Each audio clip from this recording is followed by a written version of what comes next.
Kunjabi Jaya Radha Madhava Kunjabi Hari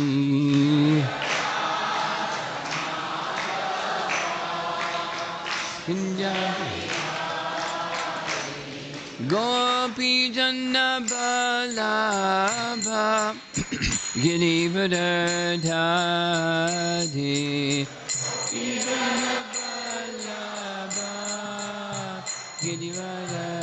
Girivardhari Gopi Jana Balabha Girivardhari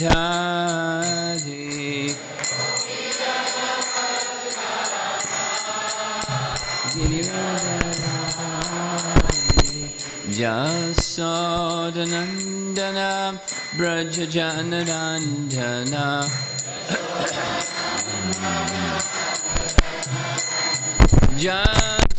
Jasodanandana Brajajanarandana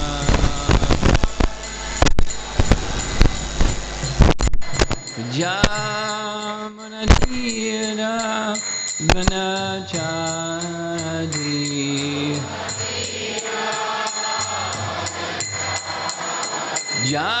Jamunatira Vanachadi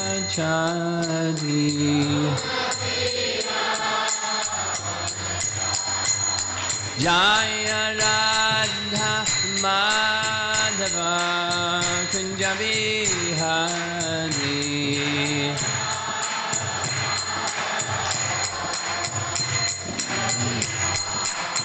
Jaya Radha Madhava Kunjabihari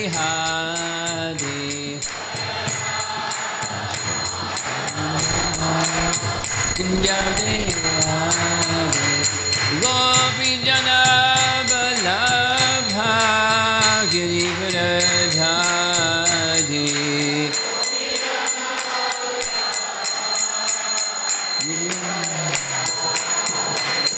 Gopi Jana Balabha Girivardhari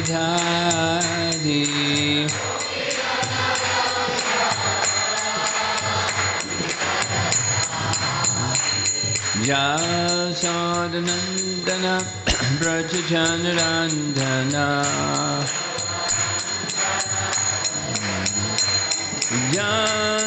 Jasodanandana Brajajanarandana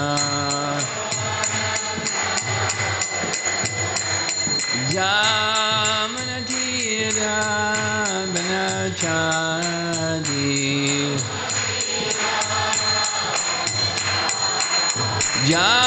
Jamunatira Vanachadi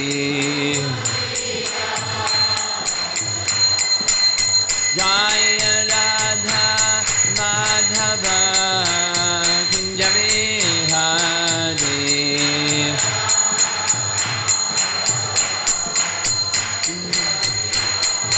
Jaya Radha Madhava Kunjabihari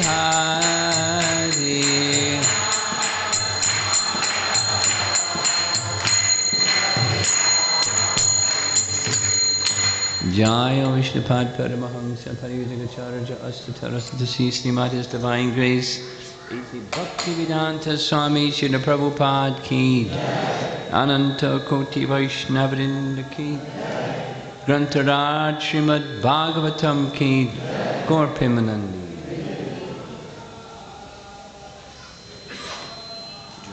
Kannada translation is available.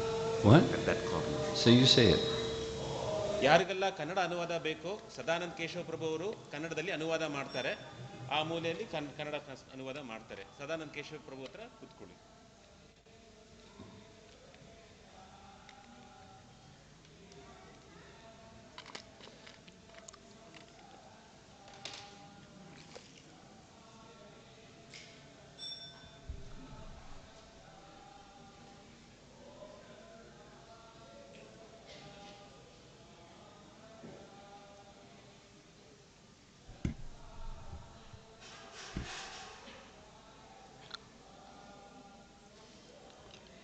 How many of you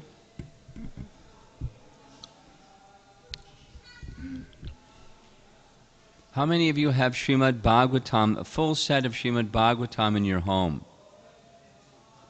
Oh, very good. And of those of you that have it, please read every day. And those of you that don't yet have Srimad Bhagavatam in your home, make a plan to get Srimad. Invite Krishna into your home in his literary form, because that's how Krishna makes himself, in addition to his name in this age of Kali. In the literary form, he makes himself fully available in his full spiritual form as Srimad Bhagavatam.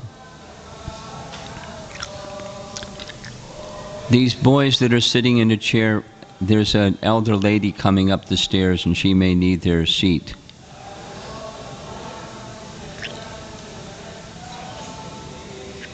Unless there's some extra chairs. Boys, could you rise and let an elder lady sit in that chair? Thank you.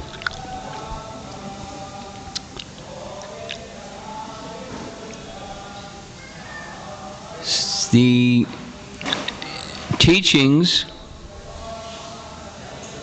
of Prahalad Maharaj are part of this wonderful section from Canto 7. It spans from chapter 5 through most of chapter 10. That's a big section.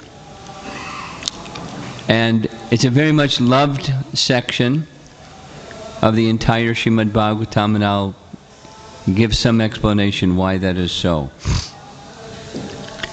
You see here an image, a painting that was commissioned by King Prataparudra.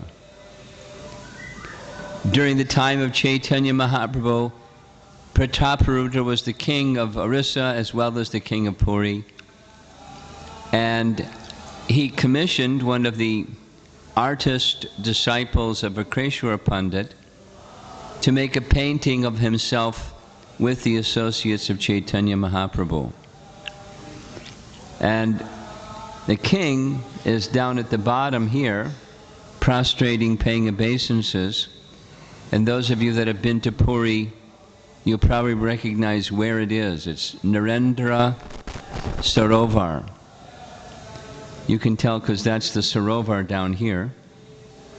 And then this black and white checkered tile surface, that's the perimeter around Narendra Sarovar.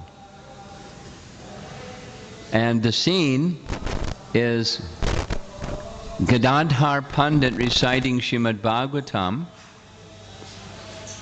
in the presence of Chaitanya Mahaprabhu, Lord Nityananda, Advaita Acharya, Srivas, Ramananda Roy, Sarup Damodar, Sarvabhauma Bhattacharya, and standing up over here, hanging up his clothes, that's Haridas Thakur. Although he looks a little chubby. And I don't think Haridas Thakur was chubby. He ate very little. Now the reason I'm showing this is because this is a black and white of the original that's in color. But it's just by reciting those names, it's like reciting the Panchatattva mantra. Shri Krishna Chaitanya Prabhu Nityananda Shri Advaita Gadadhar Srivas Adi Gaura Bhakta Vrinda. There it is. Adi Gaura Bhakta Vrinda.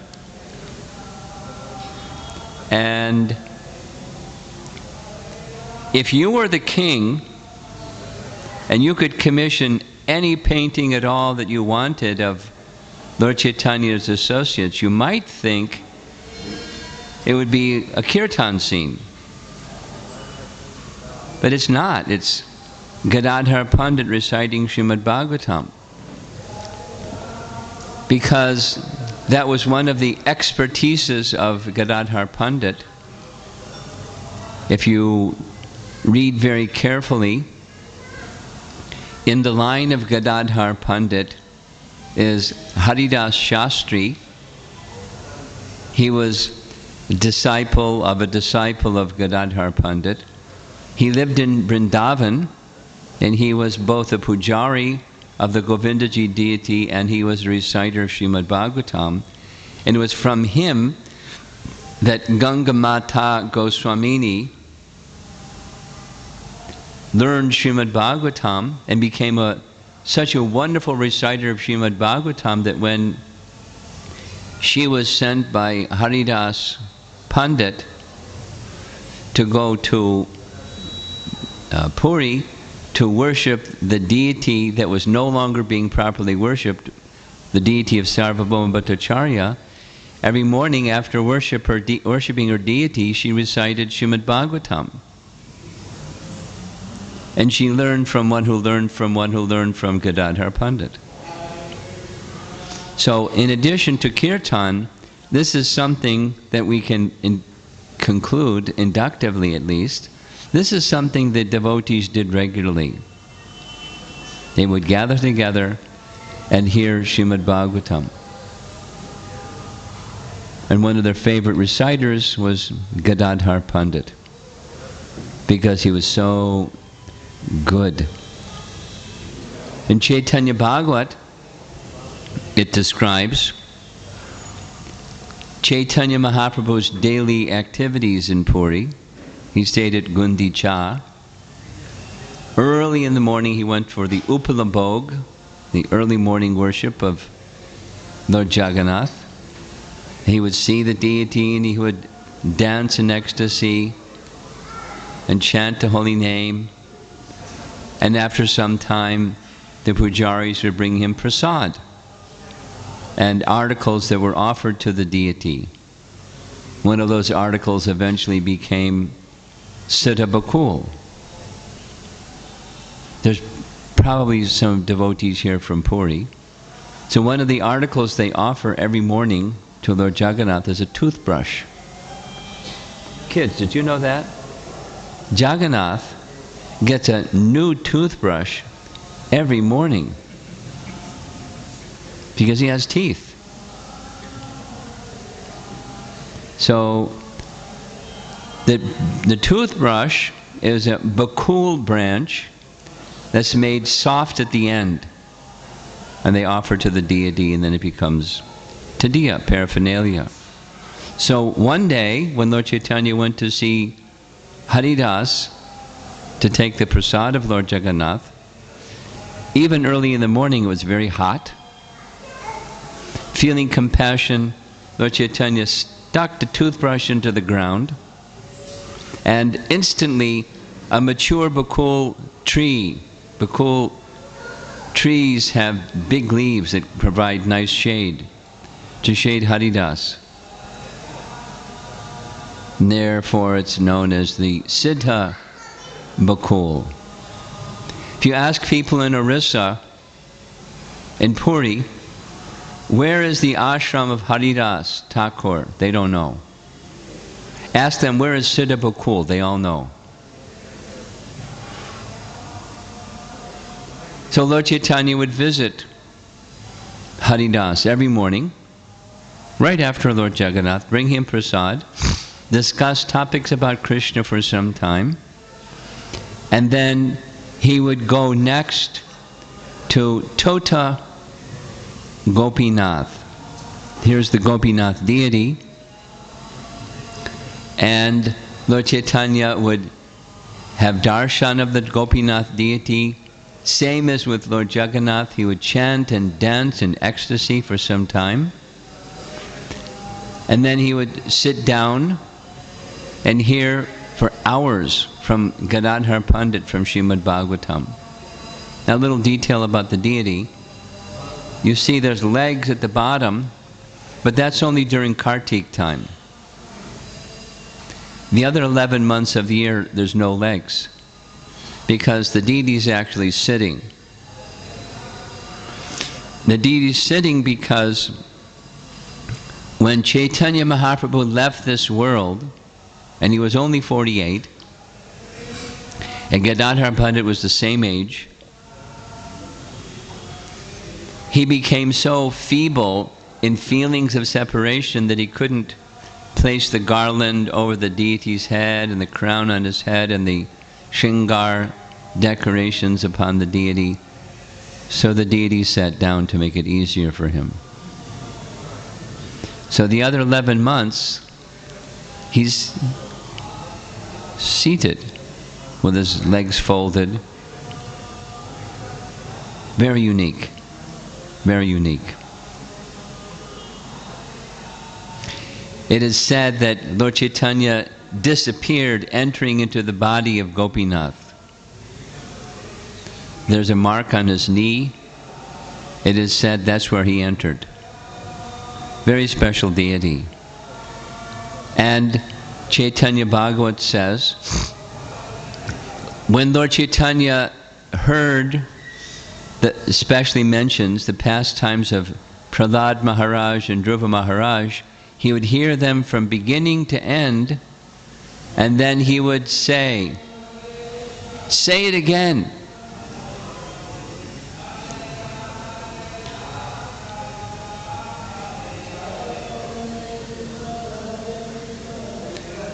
If you want to play, don't sit in the front row. Don't point at him. If you want to play, don't sit in the front row. If you're going to sit in the front row, don't play.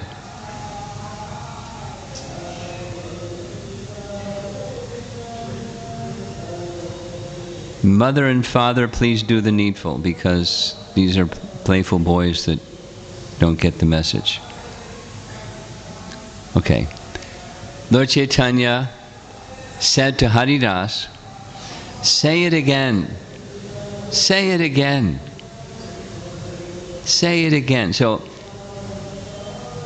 I'd almost say for certain, everyone here has heard the prayers and the teachings and the pastimes of Prahalad. Our children have probably heard it many, many times. And our adults have heard it many, many times.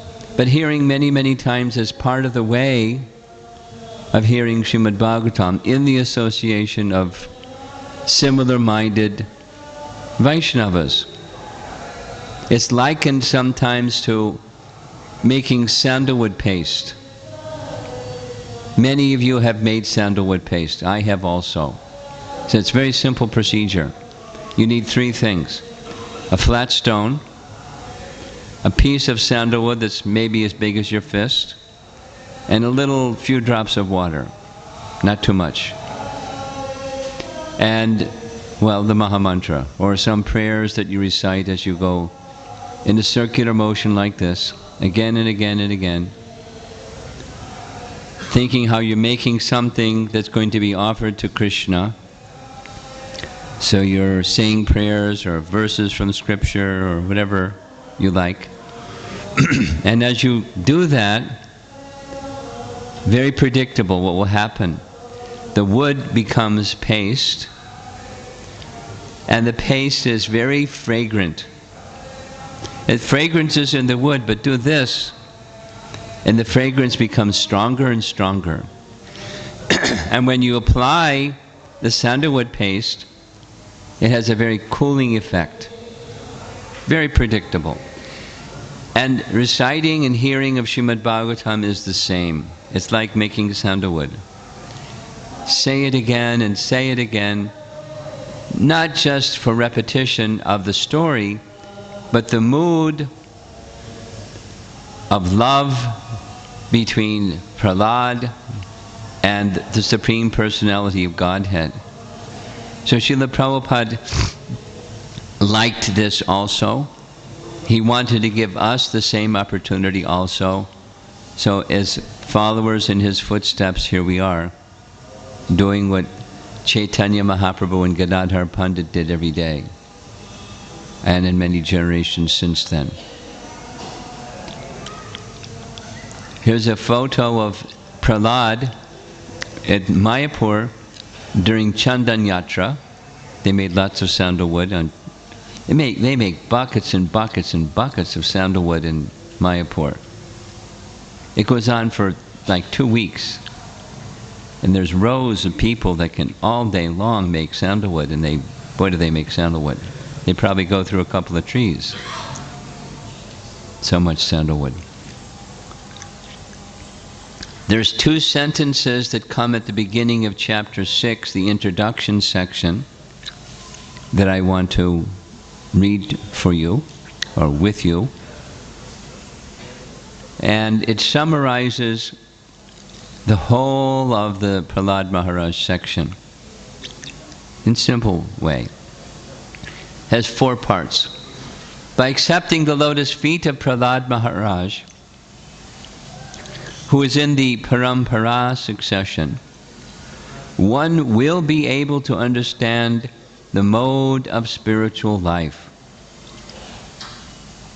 In accepting this mode of activity, there is no need for material qualifications.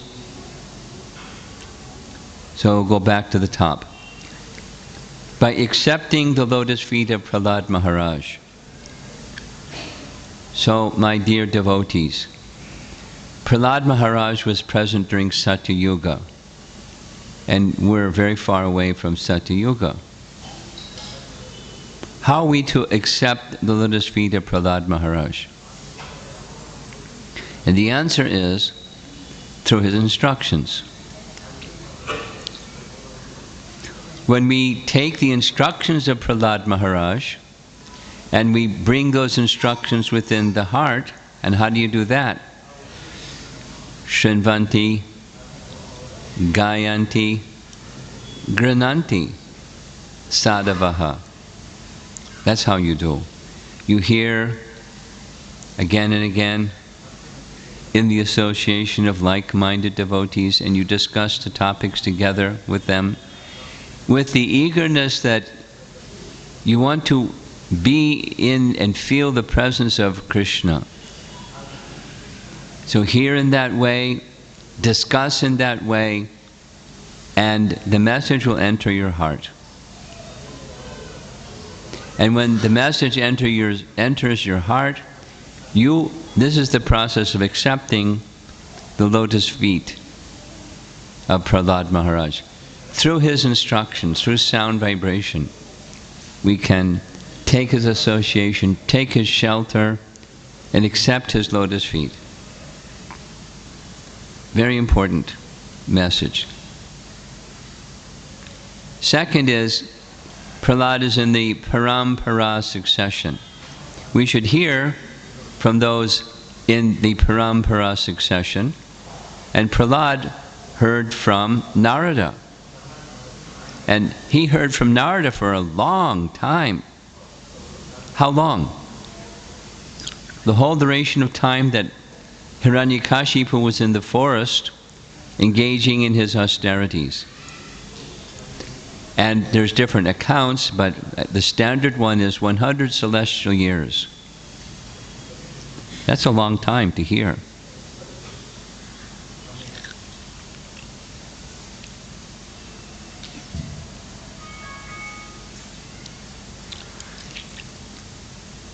Kayadu, the mother of Prahalad, requested a benediction from Narada.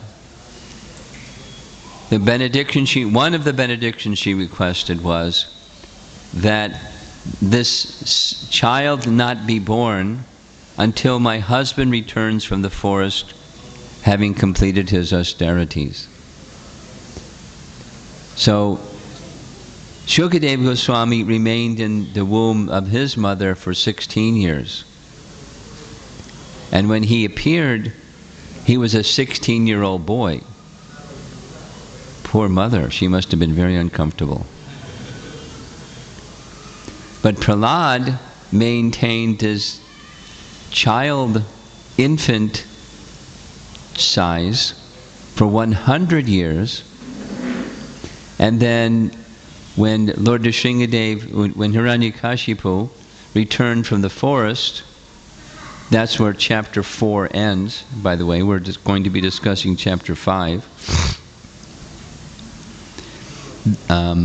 That's when Prahalad was born. So he heard even before he was born. But he heard with such quality that he didn't forget. It went inside and it became his life in disciplic succession. He's one of the 12 great authorities. Mahajana Yena Kata Sapanta. One of the great authorities of all times, confirmed in Srimad Bhagavatam. The third is the one that I underlined. By accepting the lotus feet of Prahalad Maharaj, one will be able to understand the mode of spiritual life.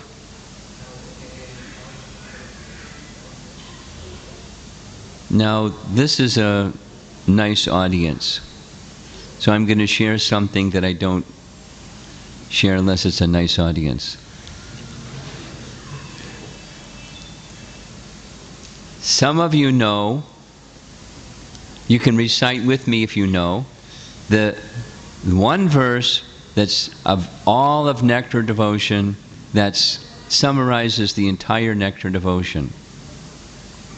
Anyabhilashata shanyam yana karma dhyanavratam anukuyena krishnanushilanam bhaktir uttama. So the message of nectar devotion is about devotion. But devotion is uttama. It's shuddha. It's perfect. It's beyond ignorance and beyond passion, beyond goodness. It's beyond the modes of nature. Bhakti is pure. Bhakti that's pure, there are some things that it doesn't have. Jnana and karma mixed in. Shuddha bhakti doesn't have mixed bhakti. There's mixed bhakti. Then there's Shuddha bhakti, and Rupa Goswami is teaching us Shuddha bhakti.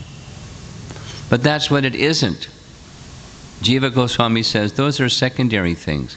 The primary or Swarup Lakshana of bhakti is found in this word Anya Abhila, Jnana Karma Dhyanavratam. Anukulyena Krishna Nushilanam. Anukulyena Krishna Nushilanam. So listen carefully. I'm just going to speak about this word, the mode of activity of devotional service. The mode of spiritual life. The essence of spiritual life is bhakti. And anushilana, anu means to follow, or there's the predecessor acharyas and the perfected souls following Krishna. That's the anu. And then the shilanam.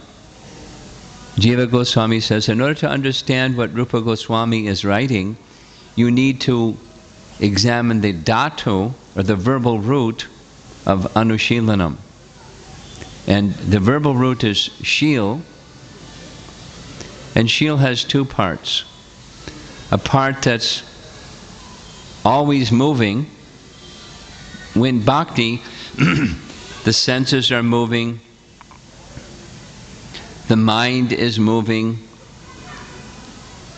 the knowledge acquiring senses are moving.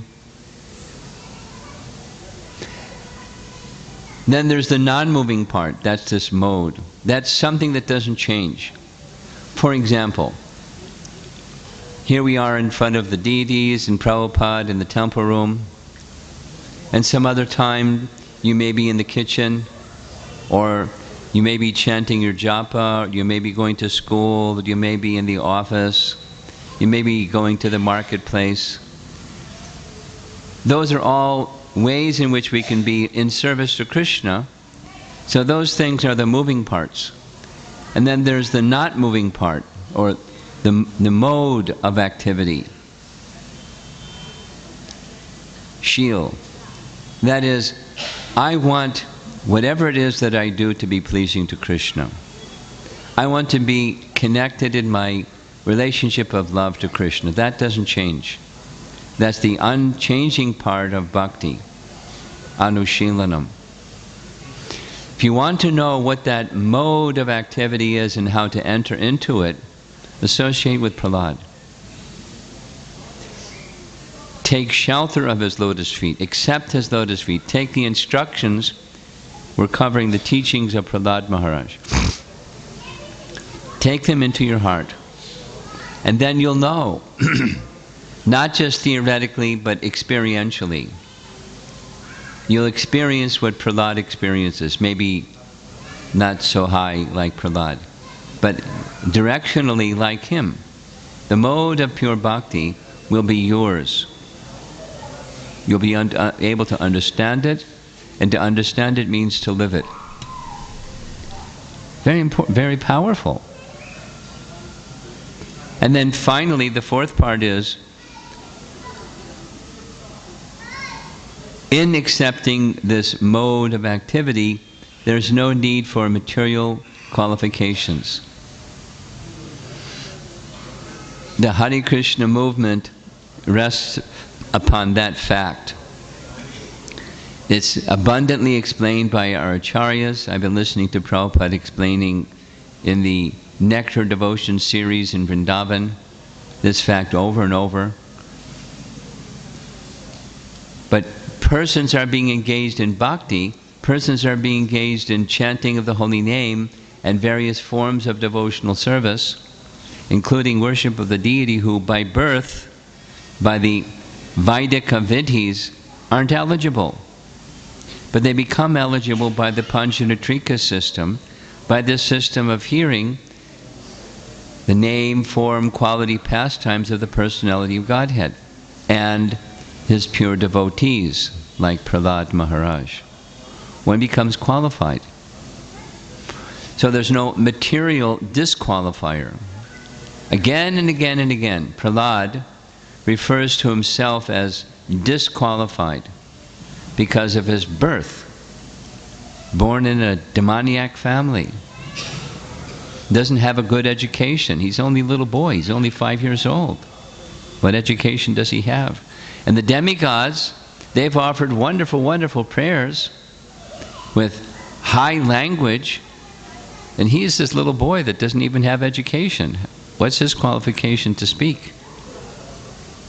His qualification is his devotion. And the material disqualifications are not disqualifiers. It's a major teaching in Prahalad's teachings, the teaching of the Bhagavatam, and it's a primary message of Chaitanya Mahaprabhu and our society. So with that, we'll begin just a little section of chapter 5. And chapter 5 comes after chapter 4. And chapter 4 of the Bhagavatam describes the desire, the terrorist, global, universal terrorist, Hiranyakashipu, who traveled all over the universe, intimidating everybody, conquering everybody. Wanted to become, he took over the post of the King of Heaven. And he was thinking, I'm almost there. I just need to be eternal, then I'll be God.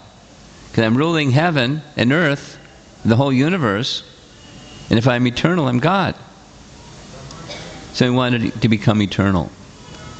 So he went to the forest, did his austerities, very, very, very, very severe. Very severe, without detailing. The whole universe was intimidated by him. Brahma came, restored his body to a beautiful, youthful body. Hiranyakashipu wanted immortality. Brahma said, I can't give you immortality. Even I'm not immortal. So ask for something I can give you. So in a very clever way, we know the story. I can't be killed this way, that way, the other way, the other way, the other way, and now I'm immortal. And then he returned, took over the kingdom of heaven again. Because in his absence, the demigods came back, but they had to leave again. Powerful Hiranyakashipu was back. Kayadu returned, Prahalad was born. Prahalad was placed in the school, the Asura Kula. We have, in ISKCON, we have Gurukulas. But this was an Asura Kula, taught by the chief Asura Brahmanas, the sons of Shukracharya, who's the priest of the Daityas, Shanda and Amarka by name. So Hiranyakashipu placed his son, and some of the others in his kingdom placed their sons in their school to teach them how to become good asuras. And Hiranyakashipu had fatherly affection, with some limits, of course. But so one day Hiranyakashipu placed his son on his lap and very affectionately inquired, "My dear son, please let me know what you think is the best of all subjects you have studied from your teachers." Now he was thinking Shanda and Amarka are his teachers. But Prahalad wasn't thinking Shanda and Amarka, they're not teachers. There's one teacher that I have had, and that's Narada Muni. So he doesn't mention his name because he's speaking to his father, but he speaks the following verse that let us recite together aloud, and then we'll spend some time with this verse. Tat sadhu manye suravarya dehinam sada samudvigna diyam asatgrahat hidvatma patam griham andakupam vanam gato yad dharim ashrayeta. So I'm going to spend some time with the language of the verse, but I'll just share something with you first. I have taken again and again and again, many times, I've gone over the prayers of Prahalad and the teachings of Prahalad because they're so fundamental, and because Lord Chaitanya did it, and you can't go wrong. You follow in the footsteps of Lord Chaitanya. And something happened by doing that. There's a transformation. Some lights went on, and I could understand things that I couldn't understand before by the mercy of Prahalad. The teachings are quite simple, and they're very powerful and profound. So not from our acharyas, but kind of my sense of these teachings of Prahalad, they're layer upon layer upon layer of expanding the teachings of pure bhakti. In chapter 10, when the final set of prayers by Prahalad are being offered to Lord Nrsingadev, one of those verses, chapter 10, verse number 6, he says, "You sent me here to this world, a place that's filled with ignorance and passion, and people are unnecessarily suffering as a result. So you sent me to teach the way of devotional service." So he does. He teaches by words, prachar, and by his character, achar. And hang out with Prahalad. Sadhu Sangha. Hear from him again and again. And qualities that are Prahalad's become something that warms your heart. And it becomes qualities like your qualities.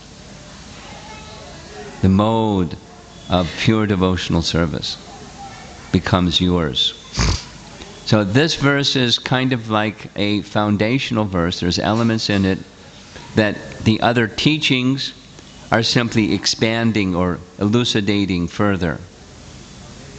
It's a very important verse. It's the first verse of his teachings. It's spoken to his father. His father wants to know, what's the best thing that you've learned? And his response is, we'll start with this word. At the end of the first line is Dehinam. Now, I'm not a Sanskrit scholar, but I've heard Prabhupada enough times to know there are these two words, Dehi and Deha. Deha is the body, and Dehi is one who's in a body. And that's us, we're in a body. And Dehinam is the plural. So, we all have bodies. There probably aren't any ghostly beings floating around here somewhere, the unembodied ones. We all have bodies, and having a body isn't a problem. It's what you do with it, or how you regard it. That can be a problem, or it can be liberating or binding. So then comes this other word, asat grahat. You'll see in the translation, Prabhupada takes us to the place of attachment to family life. Now, there's Sat, chapter 2, Bhagavad Gita. There's Sat and there's Asat. Nasate vijite bhavo, no bhavo vijite sataha. There's Sat and there's Asat. And the Tattvadarshis, the seers of the truth, they don't place so much value in Asat. They may deal with it. Many of you, most of you, are grahastas, and you're very involved in things that are temporary. Being involved in things that are temporary is not itself problematic. It's being overly attached to the temporary that's problematic. Overly attachment is the byproduct of trying to be the enjoyer artificially of something we're not meant to be the enjoyer of. So I'm visiting in a family's home. Supposing I like something in their home. I just put it in my pocket and walk away because I like it. We enter this world, that's a thief. We enter this world owning nothing, and we leave the world owning nothing. And in between, we're so busy trying to make things ours. That's the demonic and demoniac chapter of Bhagavad Gita. It's the demoniac nature. So to think something is mine, that's mama. There's aham, and the other is mama, aham mameti. Chapter 2, Canto 2 of Srimad Bhagavatam elaborately discusses the I and mine features of material consciousness. So asat grahat, this phrase here, is dealing with attachment to the temporary, the mind.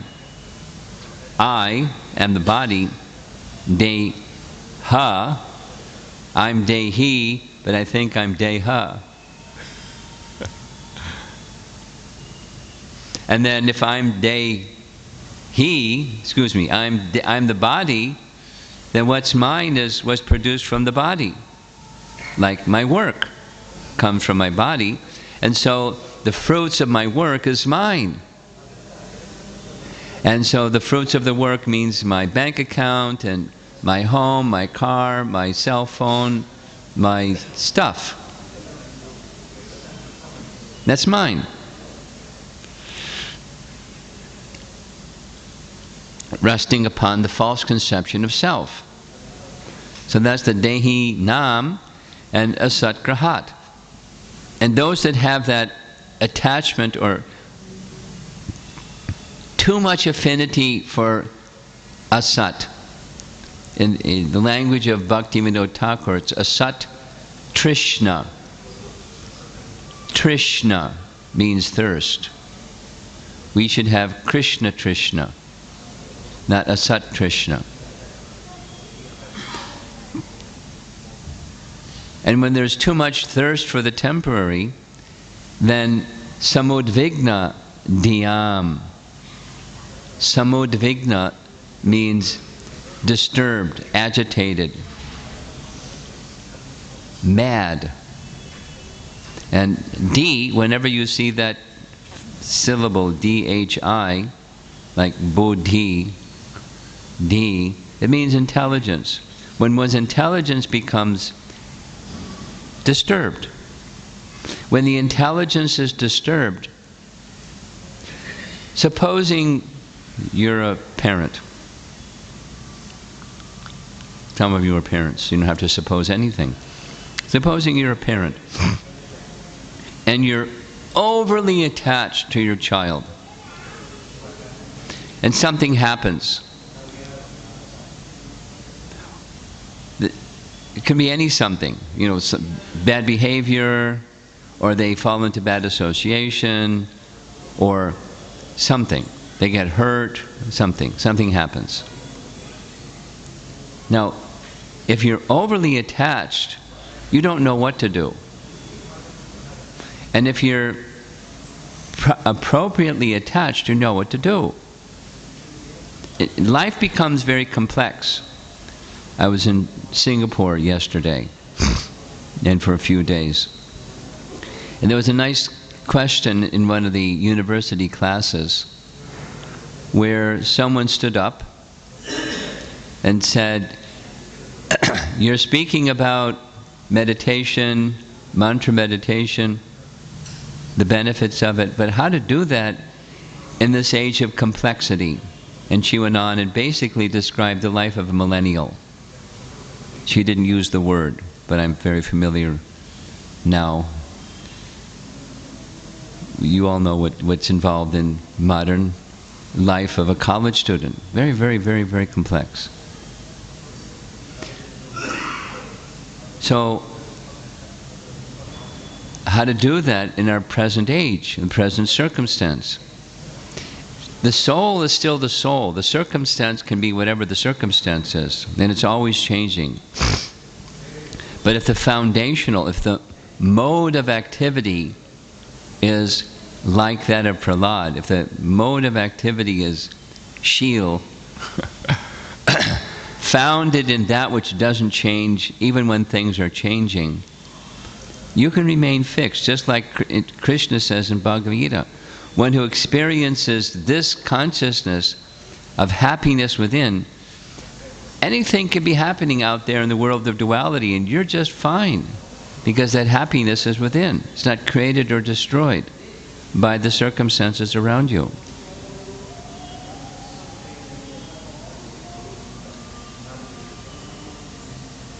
Vasudevi Bhagavati Bhakti Yoga Prayojataha Janiyatayashu Vairagyam Jnanam Cha Yadahaitukam. When you engage in devotional service properly, knowledge and detachment follow. Like a queen has ladies in waiting or attendants, and wherever she goes in the palace, her attendants are following behind her. So if you're engaged, similarly, if you're engaged in bhakti, nicely performed, knowledge and detachment follows. But if it's simply a matter of attachment to the temporary, your power of discrimination becomes weakened, and your attachment takes over, and you don't really know what's best. Although you care a lot because you're attached, you don't know what's best. And in fact, you don't know what's best.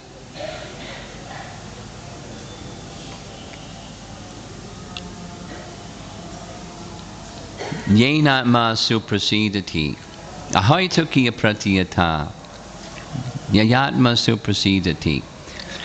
That devotional service which brings that complete satisfaction within doesn't know a material cause and doesn't know a material obstacle that can stop it. because it's spiritual.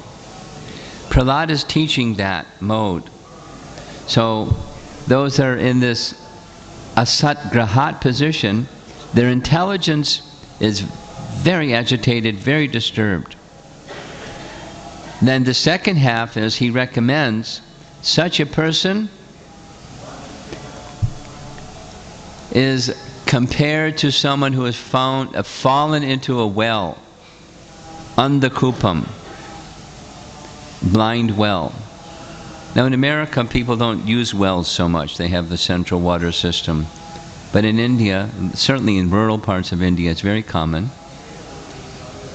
And I know somebody that died falling into a blind well. Really nice person. They were out doing some service for someone else at night, and they were walking, and they couldn't see because grass had grown over the mouth of the well, and they fell down the bottom of the well, and no one even heard them scream as they were falling. And then in the morning, they found a body at the bottom of the well. His neck broke, and the autopsy showed. Very sad. That was my introduction to blind wells.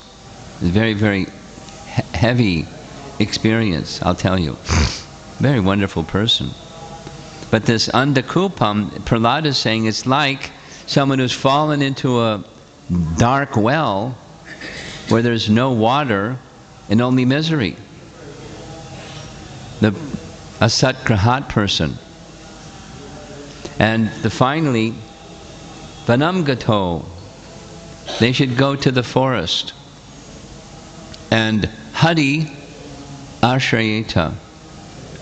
Take shelter of the personality of Godhead Hari. Just what Hiranyakashipu wanted to hear, right? Because from chapter 3, it was the funeral of his younger brother Hiranyaksha, and at the end of the funeral he took a vow. This Lord Vishnu who killed my brother, he's my enemy, and I will take revenge, I will destroy Vishnu. Now here's his son saying, take shelter of Hari. He didn't want to hear that. Here's Prabhupada's translation. O best of the asuras, king of the demons, as far as I have learned from my spiritual master, he didn't say Narada's name, any person who has accepted a temporary body, dehinam, and temporary household life, asatgrahat, is certainly embarrassed by anxiety. That's the samudvigna.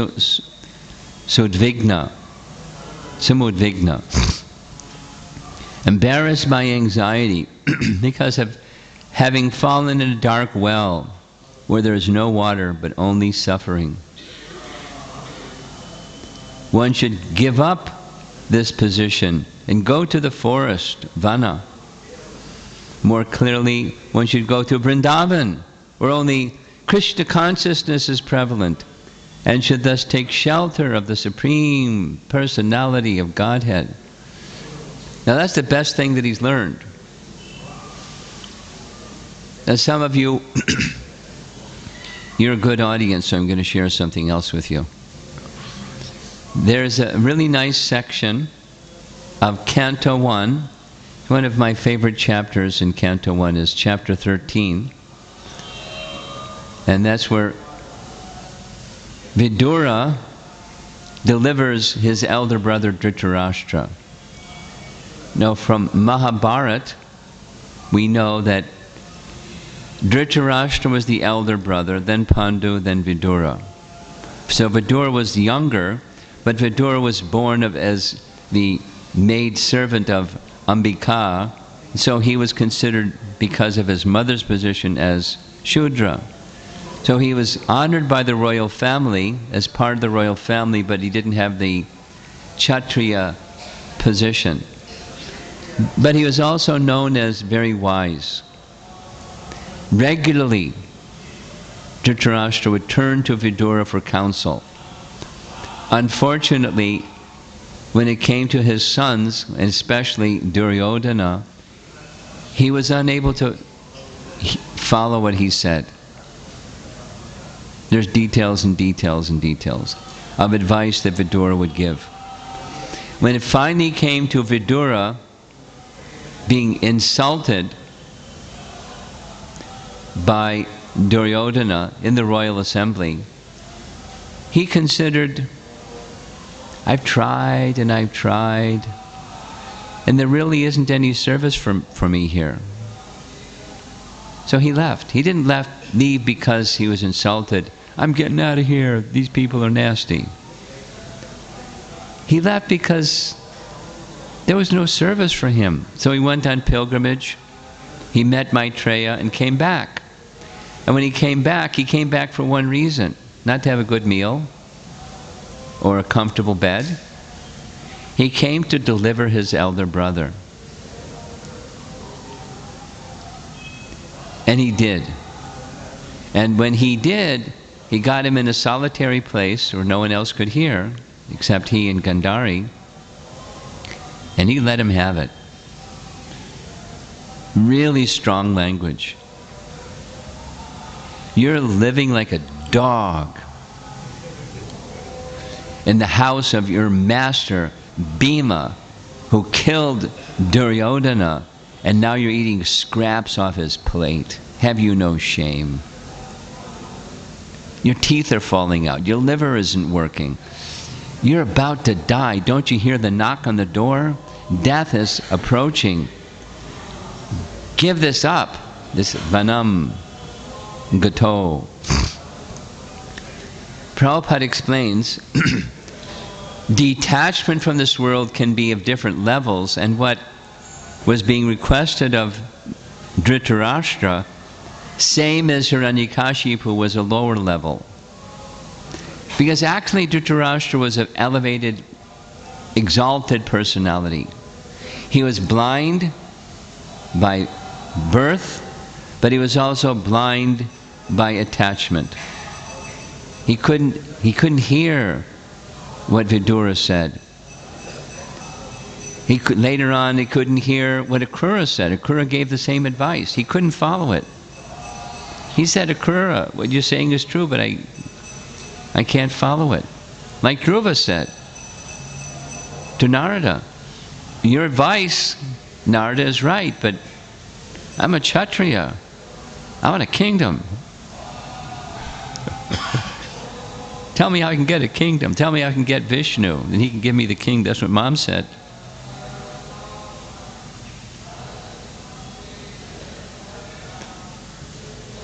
So the topmost position in this verse is not what's being recommended for Hiranyakashipu, nor for Dhritarashtra, because they just weren't capable. The Narottama, the topmost condition of Nara, is Mahabhagavata. That's what Prahalad is, and that's what Narada is, that's what Vidura had become. And that can be recommended for somebody who has the capacity, but minimally for those in this asat-grahat position, it's a good thing to do, to leave attachment. You don't have to go to the forest literally, but leave attachment to the temporary to the side and become attached to Sat. Bhagavad Gita. Nasate vijate bhavo, na bhavo vijate sataha. Ubayor apadrishton tas tvanios tattvadarshi bihi. Very basic teaching. Not just detachment from asat, but attachment to Sat. And specifically, Hari, the personality of Godhead. Right away, he's introducing his father to bhakti. His father. Now, his father didn't want to hear it. But Prahalad was giving it anyway, to take shelter of the Supreme Personality of Godhead in such a wonderful place as Vrindavan. Your deities here are Gandharvika Giridhari. And as you probably know, that's the name that Bhaktisiddhanta Saraswati Thakur gave to his principal deities, where his headquarters are in Mayapur. There's a wonderful story behind those deities. You probably know the story, so I won't get lost in that story. Take shelter of the lotus feet of Prahalad Maharaj by hearing the instructions, the teachings, the mode or the mood of spiritual life.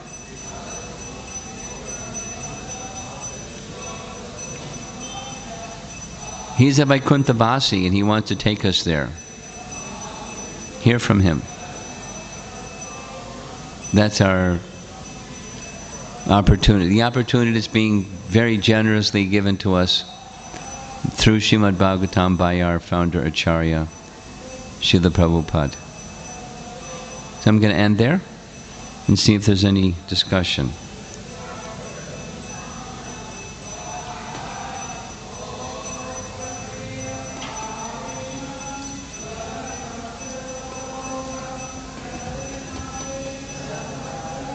You have something? Yes?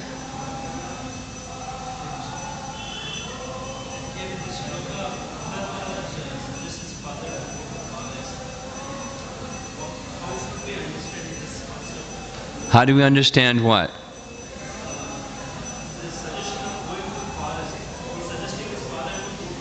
Yeah.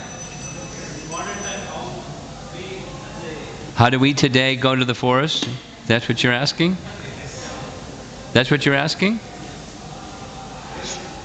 Well, I kind of hinted at it in terms of saying it's not that literally Vanaprastha stage of life described in the same 7th canto of the Bhagavatam is a Satya Yuga principle, or the application of the principle, excuse me.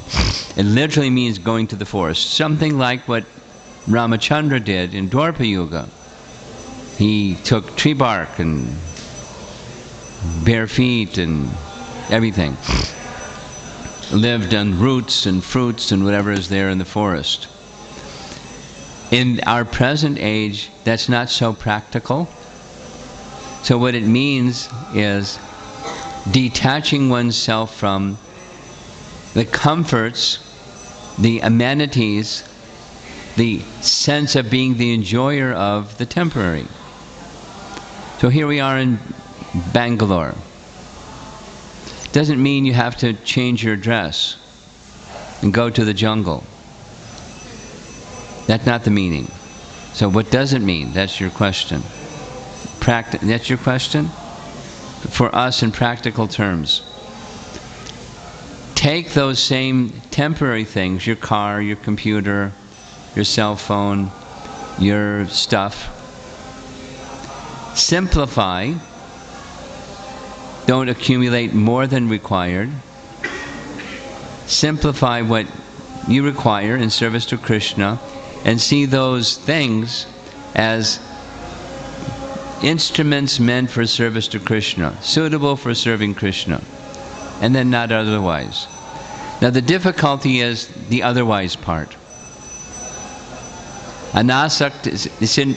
It's taught in Rupa Goswami's Bhakti Rasamrita Sindhu. Anasaktasya Vishayan. You familiar with the verse? Yatarham upayunjitaha nirbandha Krishna sambandhe yuktam vairagya uchate. Anasaktasya Vishayan. Vishaya means sense enjoyment. Anasaktashi, which means without attachment to sense enjoyment. So there's the objects. You're in your home. You're not going to the forest. You're in your home. You're going back to your home tonight. You're in your home. You're looking around your house. And you see stuff. Without attachment to those objects, according to suitability, yatarham, it's a tricky word. according to suitability, upayunjitaha, you engage that in Krishna service. Without attachment to sense enjoyment, according to suitability, you engage something in Krishna service. One of your children may be musically inclined, so you provide musical training and musical instruments so they can engage that propensity in service to Krishna. Another child has visual aptitude, so you get coloring books and you show them. There's one of our youth in America. You know how kids do during class. They'll sometimes sit and draw. So this young boy, from childhood, he would draw, and now he is like a really talented artist, and he likes digital art. He's going into filmmaking. He has a scholarship at New York University in their film school, just from sitting in the Bhagavatam class making drawings. And the parents gave facilities for that. So as a parent, as a person, according to suitability, you engage things in Krishna service without attachment to sense enjoyment, but with the mode of spiritual activity. That's what you do. And cultivate inwardly attachment to Krishna, to the medium of trying to please Him, yourself and your family members, and your friends of the family, the circle that goes out, the community. And then you're no longer in Bangalore. You're in Vaikuntha. Prabhupada said that. I heard him say it 3 times. And he was speaking about New York, not Bangalore. He said, this temple is not in Brooklyn. It's in Vaikuntha. And his eyes got big. Because it wasn't with attachment to Vishaya. We had a big building in New York, and we weren't attached to the big building, we were attached to service to Radha Govinda. Vaikuntha. Vanam. Gato. Leave the mood of attachment to be the enjoyer of the temporary and place that at the feet of Krishna. Let Him be the enjoyer. It's all His. Yeah? Yes? Do we have a portable microphone? Go ahead, keep going. There are elements of bhakti that are moving and those that are not, yes. Yeah. Yeah, it's too easy. By understanding the instruction to do so. It's exactly why I showed those 2 sentences. The mode of activity, there's the activity, that's the moving part. Then there's the mode of the activity, that's the non-moving part. We can understand it by taking shelter of the lotus feet of Prahalad Maharaj. By hearing him and letting the teaching go inside. And just keep doing the practice.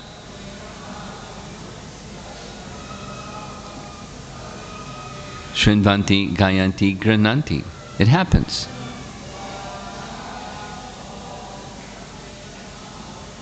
My experience is, I love Srimad Bhagavatam because I have found that it has changed how I experience the world around me. The world around me is still very strange, but how I experience it has changed, just from Srimad Bhagavatam. For real. And someone doesn't have to tell me, I can experience it. And I would like for others to have that same transformation. That's why I do the moving part.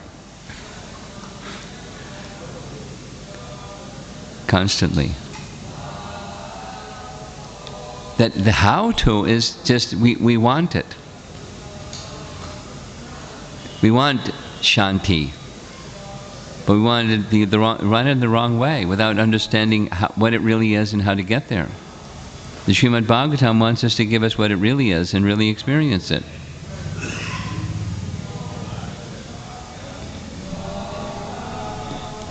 Something else?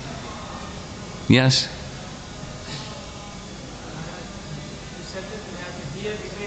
We have to hear repeatedly. How many times? Constantly, regularly, how to hear. That's your question. Every day. You know, Nityam Bhagavata Sevaya is the language of the Bhagavatam. Nityam means eternally, like non-stop. But, you know, you have a son in your lap. You probably have to do things that help him. And you probably have to earn a living to maintain. So, Nityam means then minimally, daily. Every day. And find a way so that every day you can hear. There are ways, in your home or cyber or come to the temple or whatever it is. With technology, there's a zillion ways. It's just a question of desire to do so. In the association of devotees. There's a very popular thing that's happening these days is reading groups. I won't go into details. Keshava Bharati Maharaj told me he has a reading group of something like 3,000 people every day. 3,000 people every day. 3,000 people every day, and that's one person. Because he likes to read, and people like to read with somebody who likes to read. So then there's smaller groups of people that do this all the time. Sometimes it's at night. Sometimes it's in the morning. Sometimes it's during lunch break. So you find a way that works. Where there's a will, there's a way. And you can just do it in your room, in your temple room. The peacefulness and solitude of a sanctified place in your home. I know people that do that every day. Every day. Nityam. Bhagavata Sevaya. Bhagavati Uttama Shloke Bhaktir Bhavati. I like the word Bhavati. It's voila. Bhakti Bhavati. Naishtaki. Okay. So we're going to end, I think. There's one last thing I want to do. And a little entertainment. You say some things and I'm going to get this ready.